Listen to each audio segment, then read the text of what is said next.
बिस्मिल्लाहिर्रहमानिर्रहीम। जी बच्चे क्या है Faraday law of electromagnetic induction. हम इलेक्ट्रोमैग्नेटिक इंडक्शन का चैप्टर पढ़ रहे हैं और हमने इससे पहले मोशनल ईएमएफ के बारे में पढ़ा था। मोशनल ईएमएफ कुछ ऐसे थी कि जब भी किसी कंडक्टर को मैग्नेटिक फील्ड में मूव किया जाता है तो मोशनल ईएमएफ पैदा होती है जिसकी वैल्यू थी -VBL। ये मोशनल ईएमएफ है। फैराडे ने इंड्यूस ईएमएफ को फ्लक्स से रिलेट किया और जो डेफिनेशन है फैराडे लॉ की उसके मुताबिक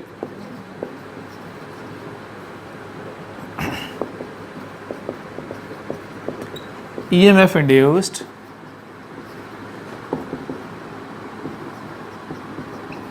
in a circuit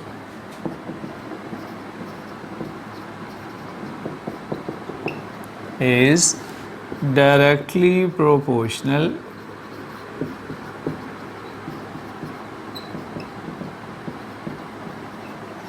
to rate of change of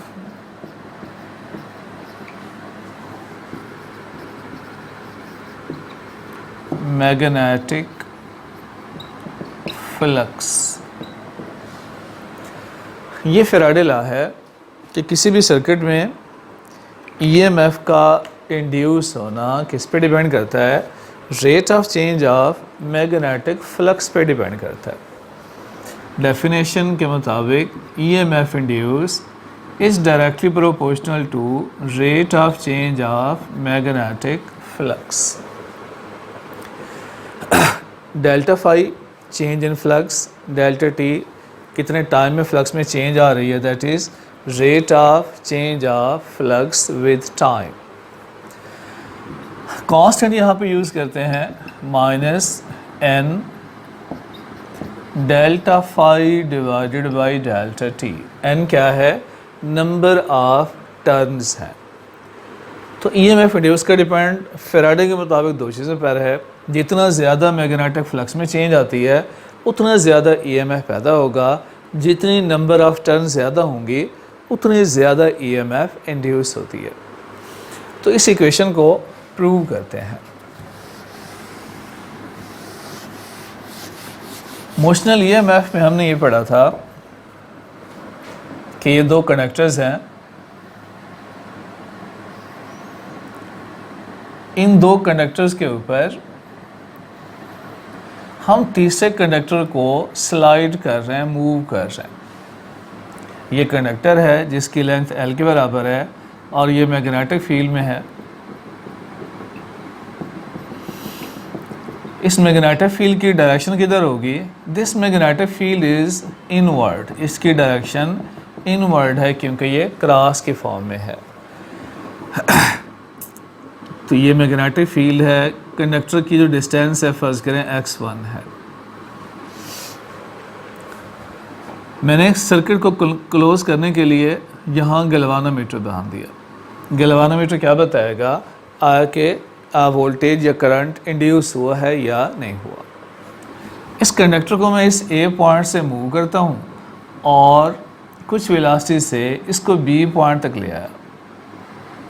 ये B पॉइंट है जो कितने फासले पर है, x2 डिस्टेंस पर है।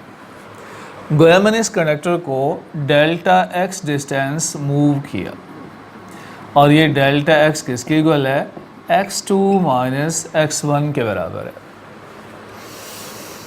कंडक्टर जिसकी लेंथ L के बराबर है v वेलोसिटी से डेल्टा t टाइम में डेल्टा x डिस्टेंस मूव किया, वेलोसिटी क्या है, v के बराबर है। A पॉइंट से B पॉइंट तक ले आए, राइट। अब मोशनल ईएमएफ पैदा होगी और इसका फ्लक्स से क्या ताल्लुक है इसे देखते हैं। चूँकि मैंने कंडक्टर को मूव किया कुछ वेलोसिटी से, वेलोसिटी किसकी इक्वल होती है, इस कंडक्टर ने जितना फासला जितना टाइम में तय किया, delta x divided by delta T. Rate of change of displacement is velocity. इस इक्वेशन 1 में जो कि मोशनल ईएमएफ की इक्वेशन है, वेलोसिटी की वैल्यू पुट कर लें, delta x divided by delta T B L. ये इमोशनल EMF आ गए।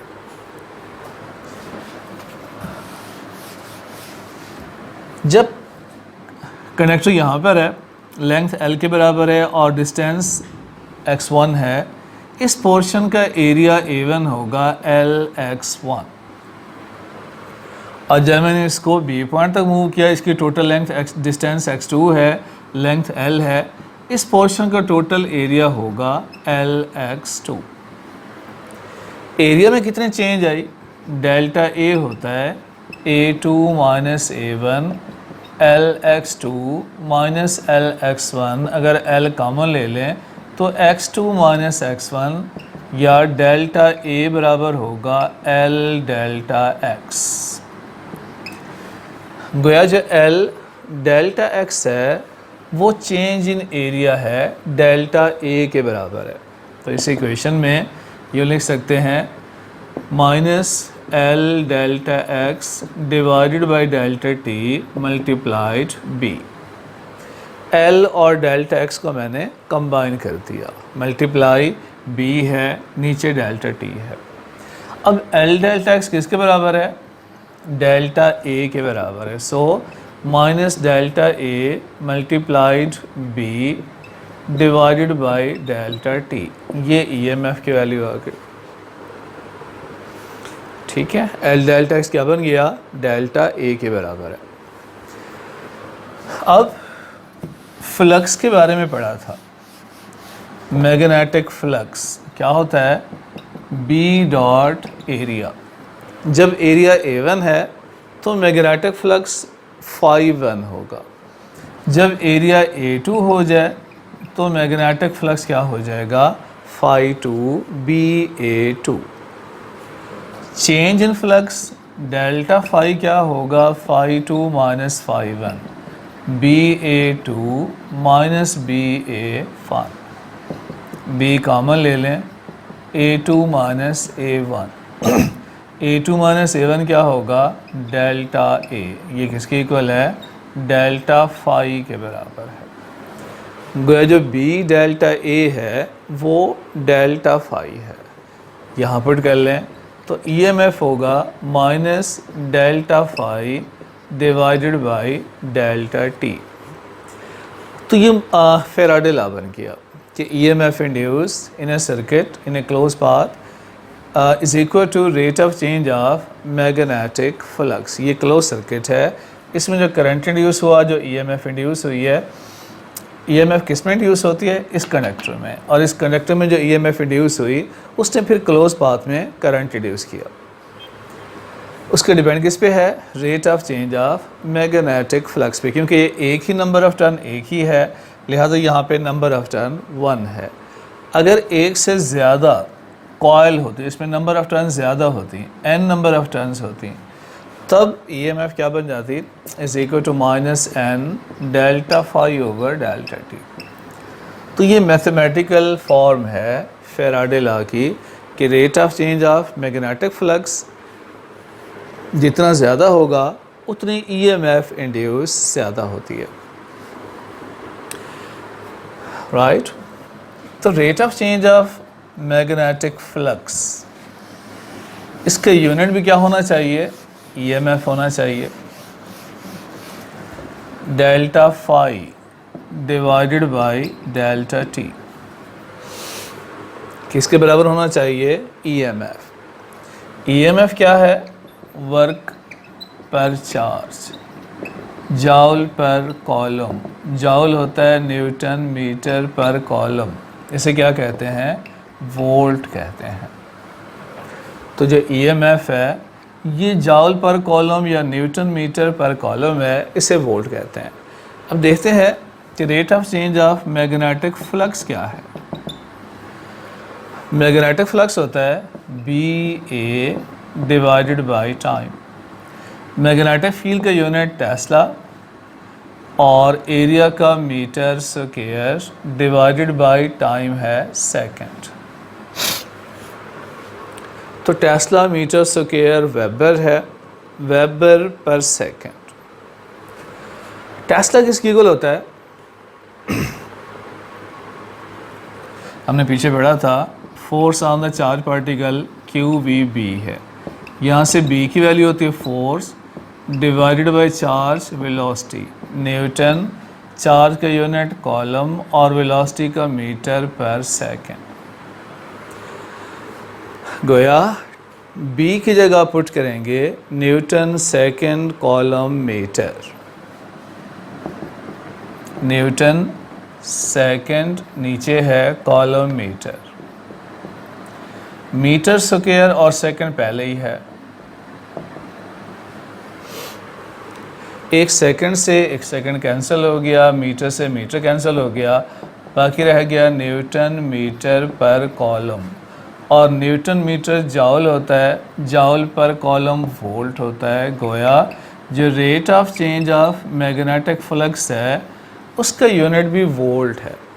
गोया EMF induce is equal to rate of change of magnetic flux. जितना ज़्यादा मैग्नेटिक फ्लक्स में चेंज आती है उतना ज़्यादा EMF इंड्यूस होता है।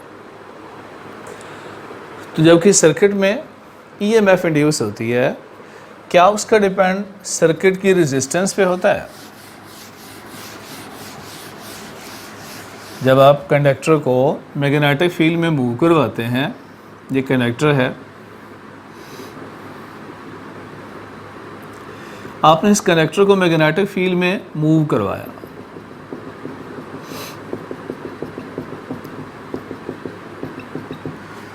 जो EMF इंड्यूस हुई, क्या उसका डिपेंड इस सर्किट की कंडक्टर के रेजिस्टेंस पर है? Is well the induced EMF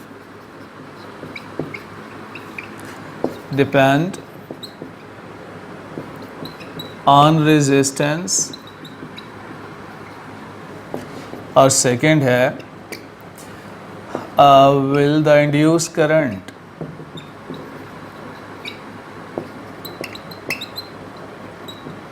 depend